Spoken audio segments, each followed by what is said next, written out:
প্রিয় শিক্ষার্থী বন্ধুরা, আমি তোমাদের তৃতীয় অ্যাসাইনমেন্টে আসা প্রশ্নের সমাধান নিয়ে চলে এসেছি। তো আজকে যে ক্লাস নিয়ে আলোচনা করছি সেটা হচ্ছে ষষ্ঠ শ্রেণী।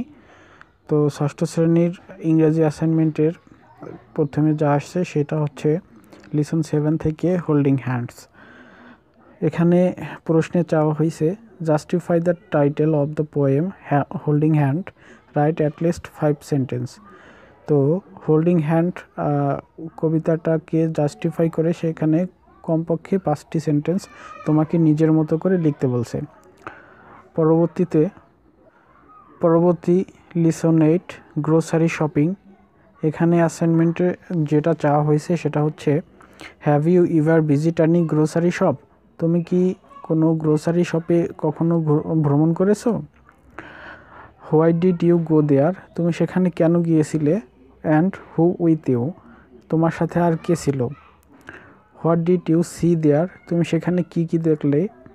If you were to visit such a shop, তুমি যদি এর আগে এরকম অন্য কোনো দোকানে গিয়ে থাকো, what are the reason behind, তার পেছনে কারণটা কী ছিল? In that case narrate any of your shopping experience in 300 ওয়ার্ডস। বলছে এই ঘটনার পরিপ্রেক্ষিতে তোমার যে কোনো একটা শপিংয়ের এক্সপিরিয়েন্স 300 শব্দের মধ্যে লিখতে। তো আমার বিষয়টা তোমাদেরকে বোঝানোর হচ্ছে যে এই প্রশ্নের সঠিক এবং নির্ভুল উত্তর এর পরবর্তী ভিডিওতে পেয়ে যাবে।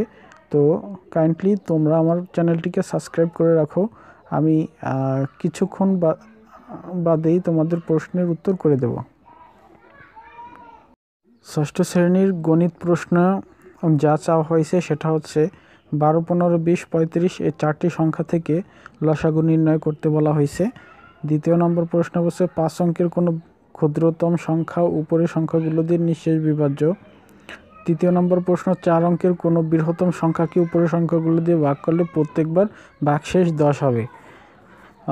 প্রশ্ন নম্বর 2, 30 মিটার লম্বা একটি বাঁশের 7 সমস্ত 2-এর 1 মিটার কালো এবং 5 সমস্ত 25-এর 4 মিটার লাল এবং 6 সমস্ত 10-এর 3 মিটার হলুদ রং করা হলো। তো প্রথম প্রশ্নে যা চাওয়া হয়েছে সরল চাওয়া হয়েছে উপরোক্ত সমীকরণগুলোর। খ নম্বর হচ্ছে বাঁশটি কত অংশ রং করা হয়েছে, আর 3 নম্বর প্রশ্ন বাঁশটি কত অংশ রং করা বাকি রয়েছে। তো এই প্রশ্নগুলো অত্যন্ত সহজ এবং নির্ভুলভাবে আমি আমার পরবর্তী ভিডিওতে তোমাদেরকে দিয়ে দেব। তো তোমরা অন্য কোথাও না গিয়ে আমার এই চ্যানেলটিকে ফলো করতে পারো।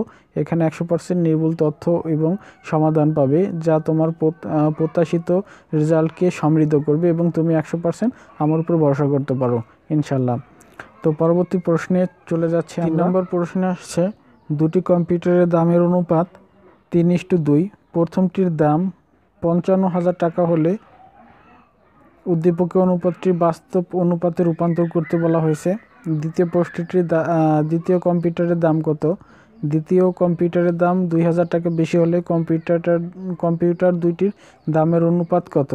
এই প্রশ্নটাও অত্যন্ত সহজ এবং নির্ভুল উত্তর পেয়ে যাবে পরবর্তী ভিডিওতে। আমার চ্যানেলটিকে এখনই সাবস্ক্রাইব করে রাখো এবং পাশে আসা বেল বাটনটিকে প্রেস করে দাও যাতে পরবর্তীতে প্রতিটা প্রশ্নের সঠিক সমাধান সহজেই পেতে পারো।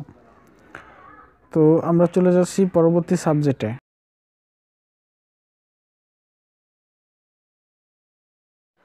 পরবর্তী প্রশ্ন আসছে কৃষি শিক্ষা।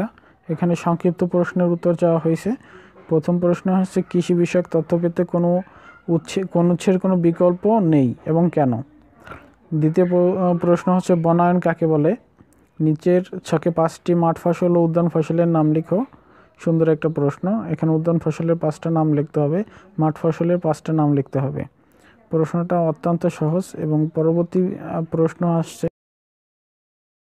পরবর্তী গহা নম্বর প্রশ্ন হচ্ছে নিচের কাজগুলো করতে যে সকল যন্ত্রপাতি ব্যবহার করতে হয় তার একটা উল্লেখ করতে, অর্থাৎ কাজের ধরন, যন্ত্রপাতি যেমন জমি চাষ, বীজ বপন, ওষুধ ছিটানো, ফসলের মাঠ সেচ।